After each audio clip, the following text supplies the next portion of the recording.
Hello friends, అందరు ఎలా ఉన్నారు? So welcome to channel. This Varaprasad watching Varaprasadam. So ఈ రోజు ఏం చేద్దాం, ఏం మాట్లాడుకుందాం అనేది మీ ప్రశ్నలు నా సమాధానాలు చెప్దాం అనుకుంటున్నమాట. చాలా మంది అయితే మనకి వీడియో చేయమని అడుగుతున్నారు. కొందరేమో వీడియో చేస్తే ఇదే వీడియోస్ ఎందుకు చేస్తున్నాం అంటున్నారు. కొందరేమో వీడియోను మళ్ళీ చేసిన వీడియోనే మళ్ళీ అప్డేట్ ఇవ్వండి అంటున్నారు.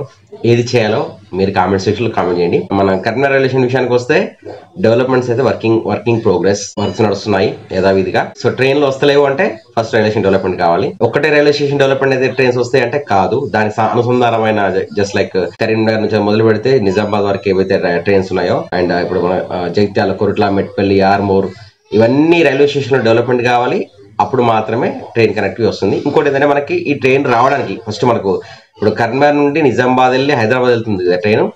అదే అక్కడ నుండి కాకుండా అంటే నిజామాబాద్ నుండి హైదరాబాద్ కాకుండా వరంగల్ నుండి హైదరాబాద్ ట్రైన్ వెళ్ళాలి అంటే కరీంనగర్, వరంగల్, హైదరాబాద్ వెళ్ళాలంటే మనకి ఫస్ట్ ఏంటంటే ప్రజెంట్ రూట్ లేదనమాట. రూట్ ఉంది కానీ పెద్దపల్లి దగ్గరికి వెళ్ళిన తర్వాత మళ్ళీ లోకో పైలట్ ఇంజన్ వల్ల చేంజ్ చేయడం, రివర్స్ పెట్టడం, ఇవన్నీ ప్రాసెస్ టేకింగ్ వర్క్ అంటే టైం టేకింగ్ ప్రాసెస్ ఉంది కనుక ఈ రూట్ లో మనకు ట్రైన్స్ నడవట్లేదు.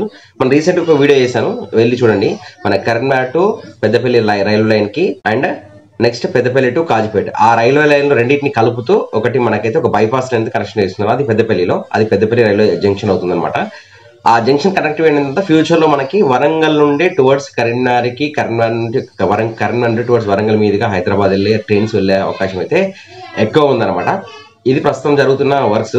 చాలా మంది అయితే నన్ను కామెంట్ చేస్తున్నారు, నా ట్రైన్స్ వస్తున్నాయి, మీరు వీడియో చేస్తున్నారు, ఇది చేస్తున్నారు కానీ రైల్వే స్టేషన్ మేకప్ చేసి పెడుతున్నారు, డెవలప్మెంట్ చేసి పెడుతున్నారు, షో పుటప్ చేసి పెడుతున్నారు కానీ యూజ్లెస్ ఏమన్నా అయితే ఇంకోటి చాలా మంది కొన్ని క్వశ్చన్ అడుగుతున్నారు. ఏంటంటే అసలు కరీంనగర్ రైల్వే స్టేషన్ కి ఈ పెట్టిన డెవలప్మెంట్ పైసలు ఇన్కమ్ ఆదాయం వస్తుందా అని చెప్పేసి కామెంట్ చేస్తున్నారు. వాస్తవం చెప్తున్నాను, కరీంనగర్ రైల్వే స్టేషన్కి వచ్చే ఆదాయం వచ్చేసి కేవలం అంటే ఎక్కడ రైల్వే స్టేషన్ కానీ మెయిన్ సోర్స్ ఆఫ్ ఆదాయం వచ్చేసి గూడ్స్ ద్వారానే అనమాట. గూడ్స్ ద్వారానే మనకి రైల్వే స్టేషన్స్ కి ఆదాయం వస్తుంది కనుక ఈ గూడ్స్ ఎక్కువ రవాణా, అసలు రైల్వే ట్రాన్స్పోర్ట్ పెంచేది రవాణా సౌకర్యం, transportation of goods and particular ఇవన్నీ ఐటమ్స్ అన్ని కూడా ఆటోమొబైల్ కానీ ఏది కానివ్వండి ప్రతిదాన్ని ట్రైన్ రూట్ ద్వారా మనకి గూడ్స్ ద్వారా ట్రాన్స్పోర్ట్ చేసుకున్నప్పుడు కాస్ట్ ఆఫ్ లివింగ్ అంటే కాస్ట్ తక్కువ అవుతుంది కనుక ఇన్కమ్ అనేది రైల్వేకి దాని నుంచి జనరేట్ అవుతుంది కనుక ఎక్కువ శాతం ఫోకస్ ఆన్ గూడ్స్ అనమాట. ఈ ప్యాసింజర్స్ అనేది అదనంగా ఒక యాక్టివిటీ లాగా అనమాట. అంటే మనకి మనుషులకి, ప్యాసింజర్స్ కి, పబ్లిక్ కి ఒక ట్రాన్స్పోర్టేషన్ అనేది ఒక చెప్పాలంటే ఒక ఫ్రీ ఆఫ్ సర్వీస్ చేసినట్టే రైల్వే, నేను అనుకుంటున్నాను. అది మై ఒపీనియన్. ఎందుకంటే ఎక్కువ ట్రాన్స్పోర్ట్ లాభం వచ్చేసి గూడ్స్ ద్వారా కనుక దాని మీద ఎక్కువ ఫోకస్ చేస్తారు. అది డెవలప్మెంట్ అయిన తర్వాత, ఆ రూట్ అయిన తర్వాత దానికి అదనంగా దీనికి మన రైల్వే రూట్ కలుపుతారు అనమాట. ఈ విధంగా జరుగుతుంది. సో ఇంకా కొత్తపల్లి రైల్వే స్టేషన్ గురించి చేశాను. కొందరు రైల్వే స్టేషన్ వీడియో చేసిన తర్వాత మన వరప్రసాద్ అయితే యాక్చువల్ నాకు 2 ఛానల్స్ ఉన్నాయండి. వరప్రసాద్ వ్లాగ్స్ ఉన్నాయి, వరప్రసాద్ వరం ఉంది. ఎందుకంటే మునుపు నేను అన్ని మిక్స్డ్ కంటెంట్ ఒకటే వీడియోలో ఈ మన మెయిన్ ఛానల్లోనే వ్లాగ్ చేసేవాడిని, ప్రతి ఒక్కటి ఇందులో పెట్టాను. అలా కాకుండా వ్లాగ్స్ వేరే ఛానల్, తర్వాత మన రైల్వేకి సంబంధించిన డెవలప్మెంట్స్ కానీ, యూట్యూబ్ రిలేటెడ్ డెవలప్మెంట్స్ కానీ, ఇంకా కరీంనగర్ ఎక్కడైనా కొత్త డెవలప్మెంట్స్ కానీ, టెక్నికల్ కానీ, మోటివేషనల్ వీడియోస్ కానీ అవన్నీ కూడా మన ఈ మెయిన్ వరప్రసాదం ఛానల్లో చేద్దామని అయితే అనుకుంటున్నాను. సో మీరేమంటారు? మీ సజెషన్ నాకు కింద కామెంట్ సెక్షన్లో కామెంట్ చేయండి. ఎందుకంటే మీరు ఇచ్చే సజెషన్ బేస్ బట్టే నేను ఏం చేయాలి, ఎలా చేయాలి అనేది నా నిర్ణయం ఉంటుంది.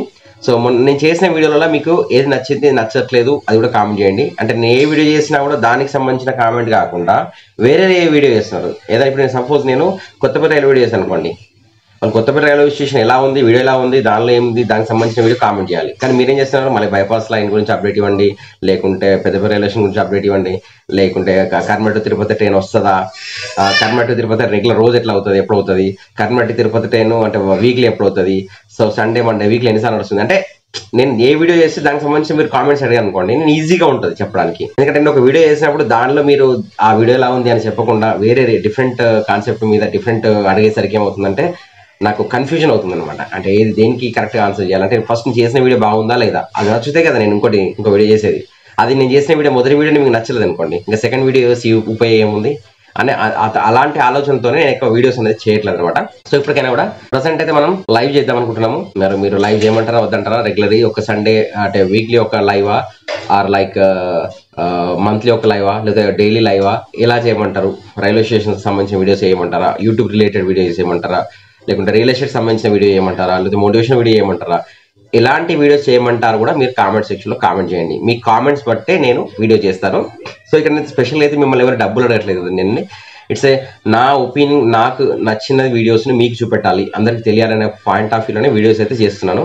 బట్ మిమ్మల్ని నేను డబ్బులు తీసుకోవట్లేదు, ఏం తీసుకోవట్లేదు. నేను అక్కడికి వెళ్ళి ఖర్చు పెట్టుకొని వెళ్ళి, కార్లో వెళ్ళి, బండి మీద వెళ్ళి, కెమెరాలు పట్టుకొని, ఇవన్నీ పెట్టుకొని ఎండలో తిరిగి ఇవన్నీ వీడియోస్ చేస్తున్నాను. దేనికోసం? మీకోసం. అంటే మీకు మంచి కంటెంట్ ఇవ్వాలి, మీకు కూడా తెలిసి ఉండాలని చెప్పేసి. అండ్ నేను చాలా ఎక్స్పెండిచర్ పెట్టి మరి నేను వీడియోస్ అయితే చేస్తున్నాను. ఒకవేళ మీరు నా ఛానల్ సపోర్ట్ చేయాలనుకుంటే జాయిన్ బటన్ ఉంటుందండి, మీరు ఆ జాయిన్ బటన్ క్లిక్ చేసి మీరు ఏమైనా సపోర్ట్ ఇవ్వాలనుకుంటే మన ఛానల్కి, మీ ఇచ్చే సపోర్ట్ కూడా నేను మీకు ఉపయోగపడే వీడియోసే చేస్తాను. అంటే మీరు నాకు ఆ జాయిన్ బటన్లో జాయిన్ అయ్యారనుకోండి, సో నేను టెక్నికల్గా నాకు కొంచెం మీరు ఆర్థికంగా ఏమన్నా యూస్ఫుల్ అవుతుంది అనమాట. అంటే మీరు ఇచ్చే అమౌంట్, దాని సబ్స్క్రిప్షన్ పాయింట్ చూడండి ఒకసారి. మీరు జాయిన్ బటన్ క్లిక్ చేసినప్పుడు అది ఎంత అమౌంట్ ఉంటుంది, అంత అమౌంట్ మీరు మెంబర్షిప్ తీసుకున్నారు అనుకోండి, ఛానల్ మెంబర్షిప్ తీసుకున్నారు అనుకోండి, మీకు కూడా ఏంటంటే మీరు ఇచ్చే సపోర్ట్ వల్ల నేను కూడా కొంచెం, నాకు కూడా రెవెన్యూ పరంగా ఎక్కడికి వెళ్ళాలన్నా చేయాలన్నా కూడా పర్సనల్గా, అంటే యూట్యూబ్ నుంచి వచ్చే రెవెన్యూతో ఖర్చు పెట్టుకొని పోయిన ఫీలింగ్ ఉంటుంది. ఎలాంటి కంటెంట్ అయినా ఈజీగా చేయగలుగుతాను అనమాట. సో దానికోసమే ప్రస్తుతం చేస్తున్నాను. మ్యాక్సిమంగా ఎక్కడ ఎవరు వెళ్ళని ప్లేస్లలో కూడా ఎలాంటి డెవలప్మెంట్స్ అవుతున్నాయి. మెయిన్ ఫోకసింగ్ ఆన్ మన కరీంనగర్ అంటే తెలంగాణ. ఎందుకంటే మనకి ఇక్కడ నుంచి వీడియో చేసే వాళ్ళు చాలా తక్కువ మంది ఉన్నారు. అందరు కూడా ఆంధ్ర సైడ్ నుంచి వెళ్ళి, ఆంధ్రప్రదేశ్ నుంచి వెళ్ళి, like north side, south side ఇట్లాంటి వాళ్ళే ఉన్నారు. లేకుంటే మన తెలంగాణలో ఎక్కువ శాతం వీడియోస్ ఏంటంటే కంటెంట్ ఏంటంటే అంటే షార్ట్ ఫిల్మ్స్ చేయడము, మ్యూజిక్, ఎంటర్టైన్మెంట్, సాంగ్స్, ఇలాంటి వీడియోస్ చేయడం వల్ల వాళ్ళ ఛానల్స్ అయితే ఎక్కువ వ్యూస్ వస్తుంటాయి. మన ఛానల్ ఇన్ఫర్మేషన్ ఇవ్వడానికి నేను ప్రయత్నిస్తుంటాను కనుక పబ్లిక్ ఇది నచ్చదు అనమాట. అందరికీ ఏంటంటే ఇన్ఫర్మేషన్ వీడియోస్ అందరికి నచ్చవు. సో నచ్చినా కూడా ఏంటంటే వాళ్ళు ఇన్ఫర్మేషన్ పరంగా యూట్యూబ్లోకి రావడం అనేది వాళ్ళు ఎంటర్టైన్మెంట్ బేసిక్గా వస్తారు కనుక బేసిక్గా నాకు అక్కడ ప్రాబ్లం అవుతుంది అనమాట. అంటే వ్యూస్ తక్కువ రావడం, నేను ఎంత కష్టపడి ఎక్కువ పెట్టి మంచి వీడియో చేయాలనుకున్నా కూడా వ్యూస్ తక్కువ రావడం, లైక్స్ అనేది, అంటే నెగిటివ్ కామెంట్స్ ఎవరు చేయట్లేదు, బట్ అక్కడ నాకు చూసిన వాళ్ళు కనీసం కామెంట్ అని వేస్తుందంటే దానివల్ల నాకు ప్లస్ పాయింట్ అవుతుంది. అంటే యూట్యూబ్ ఏం చేస్తుంది అంటే మీరు లైక్స్ కొట్టి కామెంట్ పెట్టడం వల్ల ఇంకా 10 మందికి దీన్ని సజెస్ట్ చేస్తుంది. నేను మంచి కంటెంట్ ఇన్ఫర్మేషన్ ఇచ్చినా కూడా మీరు లైక్ చేయకుండా, లేకుంటే ఎటువంటి కామెంట్ చేయకుండా చూసి వెళ్ళిపోయారనుకోండి, యూట్యూబ్ ఏం చేస్తుందంటే ఇందులో ఏం లేదు, ఈ వీడియోలో కంటెంట్ ఏం లేదు అని చెప్పేసి ఇది ఎవరికి సజెస్ట్ చేయదు అనమాట. దానివల్ల ఏమవుతుందంటే చేసినది ఎవరికి ఇన్ఫర్మేషన్ వెళ్ళదు. నేను చేసేది అందరికి ఇన్ఫర్మేషన్ ఉపయోగపడే వీడియోనే కనుక సో మీరు కూడా కంపల్సరీ లైక్ చేయండి అండ్ సబ్స్క్రైబ్ చేయండి. మీ వీలైతే మీ వాట్సాప్ గ్రూప్లలో, ఫేస్బుక్లలో షేర్ చేయండి. నేను ముందు మంచి కంటెంట్ అయితే ఇస్తాను, 100% మీకు నచ్చే వీడియోస్ ఇస్తాను. అండ్ మన తెలంగాణలో అంటే ఈవెన్ ఇంకో ఆలోచన ఏంటంటే పార్ట్ టు పార్ట్ ఎక్కడైతే గవర్నమెంట్ ఆఫీసెస్ ఉన్నాయో, అంటే ఈవెన్ ఒక చెప్పాలంటే ఒక మనిషి తను ఒక ఇన్కమ్ క్యాస్ట్ సర్టిఫికేట్ అప్లై చేయాలంటే ఏ ప్లేస్కి వెళ్ళాలి, అక్కడ ఎంఆర్ఓ ఆఫీస్కి వెళ్ళాలి, లైక్ కలెక్టరేట్కి వెళ్ళాలి, లైక్ మీ సేవకి వెళ్ళాలి. ఇలాంటి వీడియోస్ కూడా అంటే ఇన్ఫర్మేటివ్ యూస్ఫుల్ ఈ వీడియోస్. ప్లస్ మనం ఇన్వెస్ట్మెంట్లో పరంగా కూడా ఏది పెడితే లాభపడతాము, ఎక్కడ ఇన్వెస్ట్మెంట్, రియల్ ఎస్టేట్లో ఎక్కడ ఇన్వెస్ట్మెంట్ చేయాలి, ఇలాంటి ఇన్ఫర్మేటివ్ వీడియోస్ అయితే నేను చేస్తాను. ఎందుకంటే నా అనుభవపూర్వకంగా జరిగిన విషయాలను అయితే నేను మీతో అయితే షేర్ చేసుకుందామని అయితే అనుకుంటాను నా ఛానల్ ద్వారా. సో మీరేమంటారు? ఇలాంటి వీడియో చేయమంటారా? ఓన్లీ రైల్వే వీడియోస్ చేయమంటారా? లేకుంటే మల్టిపుల్ ఆల్ కంటెంట్ టైప్లో వీడియో చేయమంటారా? మీరు నాకు సహకరిస్తారా? సో నా వీడియోస్ మీకు నచ్చుతున్నాయా లేదా అనేది కంపల్సరీ వీడియో కింద కామెంట్ చేయండి. దెన్ నేను ఇక్కడి నెక్స్ట్ ప్రోగ్రామ్లో, నెక్స్ట్ వీడియోస్లో మాత్రం మీకు మంచిగా మీరు ఇచ్చిన దీని కింద ఇచ్చే కామెంట్స్ బట్టి నేను నెక్స్ట్ వీడియోస్ అనేది క్లియర్ కట్గా మీకు ఉపయోగపడే వీడియోస్ చేస్తాను. సో ఐ హోప్ నా ఇంటెన్షన్ మీకు అర్థమైంది అనుకుంటా. సో నచ్చితే లైక్ చేయండి, సబ్స్క్రైబ్ చేయండి. వీల్ మీట్ నెక్స్ట్ వీడియో తిల్దాను. బై బై, జై హింద్, వందే మాత్రం. కీప్ వాచింగ్ వరప్రసాదవరం. సో ఫ్రెండ్స్, ఇంకా ఛానల్ లైక్ చేయకుండా, సబ్స్క్రైబ్ చేయకుండా వస్తే మాత్రం కంపల్సరీ లైక్, సబ్స్క్రైబ్, షేర్ చేయండి. చూద్దాం ట్రైన్ కనిపించాలి, మన దూరం వచ్చేసిన ట్రాక్కి.